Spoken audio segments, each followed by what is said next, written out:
What's up, everybody? Welcome back to the channel. Today we are down at our main shop and me and Kevin just picked up our F600.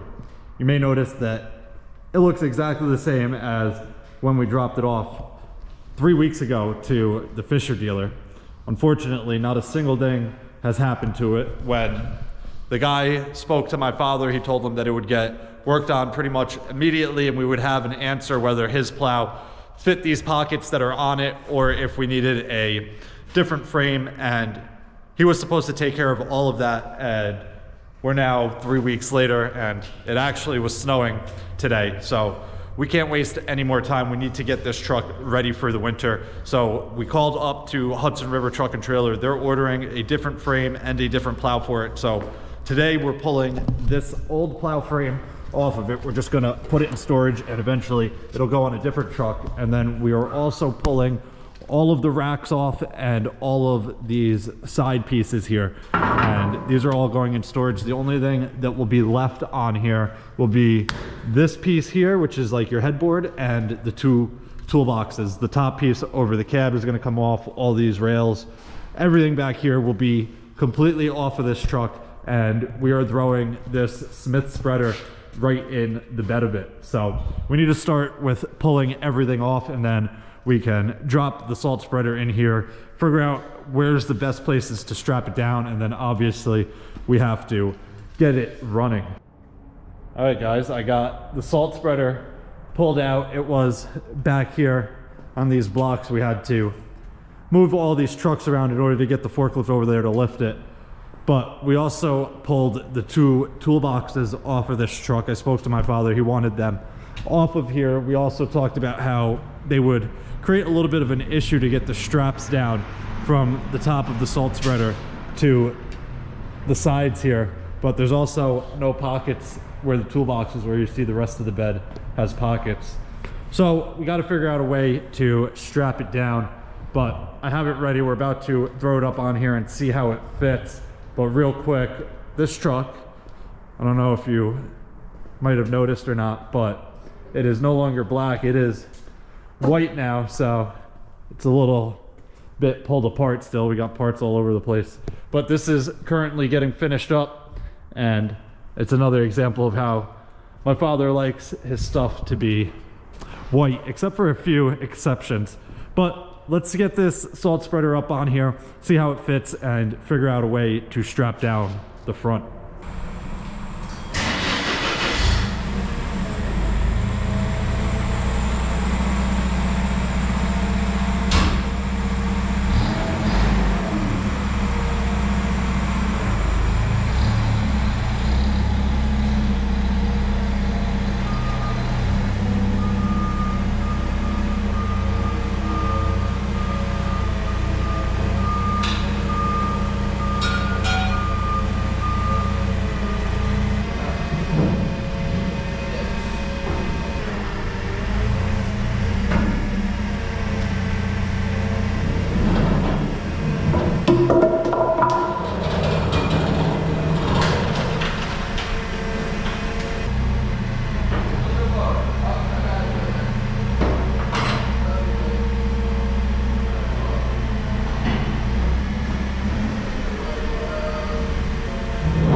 All right, guys, so we got the salt spreader on here, but it is overhanging a bit further than we would like, and with this rack body, the uprights are hitting on the sander here, so it does slide a little bit forward, but that doesn't really give us much room there, and with it just with no weight on it, it's touching. So I'm cutting a pocket here. I don't know how well you can see it. There you go. I'm cutting this pocket out, that way we can slide this forward and that tube will come right up through here. I'm going to do the same thing on the other side, but I'm going to cut this one first, see how it comes out, and then we'll move on over there.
That's beautiful.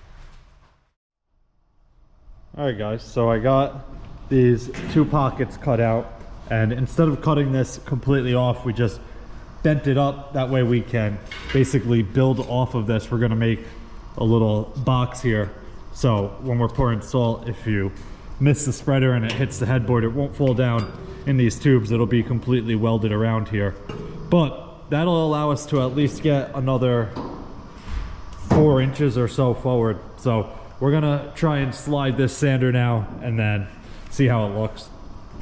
All right guys, we are pretty much done with this install. We have a couple little things to finish it up, but there's only about 3 or 4 inches here left to slide it forward. But up on the top here, you have this bracket on the truck body, and you also have this hook on the spreader that would have to come off if we really wanted to get it tighter. You only have about an inch in between the two there, and we slid it all the way up to the pockets that I cut out with the grinder there. So we do have to get our welder back down here. It's up at our Dutchess yard, and we have to create little boxes here and weld them all together. That way, if you're loading salt, it's not falling down in this tube and popping through here, going on the cab of the truck and whatnot. So we're gonna basically, well actually we'll probably cut this off a little lower and go right above this. But we do have a 10-foot salt spreader on here, and it is fairly large for this truck. Ideally a 9-foot would probably be better. We were talking about possibly swapping this with a 9-footer, but for now we're gonna leave it. We have straps holding it down, just temporary, so we can move it around here. We're not gonna go out on the road with those. We are gonna get bigger 2-inch straps for all 4 corners here. You see this side, we have the same thing. This strap is actually pretty nice with the hook and the chain, but this is pretty much done. Rodrigo is gonna run the wiring harness on it either later today or tomorrow and test it. It should work. This spreader has run before, so as long as he does the wiring correctly, which he's done plenty of times, we should have no issue. But I think that is going to wrap it up for this one. If you guys have any questions or comments, definitely leave them down below and I'll get back to you as soon as I can. Hope you guys enjoyed it. See you guys next time. Peace.